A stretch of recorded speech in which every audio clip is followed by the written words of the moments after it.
Hey everyone, welcome back to our channel. In this video, I'm going to walk you through the steps on how you can download Waze app on your Android phone. I'll be showing you step-by-step procedure on how you can download and install Waze app on your device. Make sure to watch this video till the end and follow the instructions guided.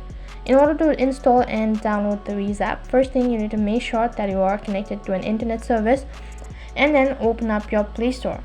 After you open up your Play Store, on the search box type in Waze app and then you'll be taken to the interface something like this.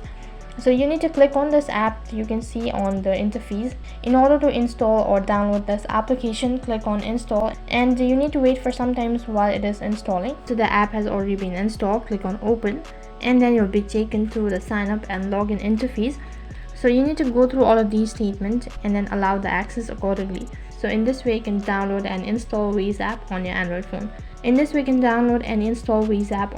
phone.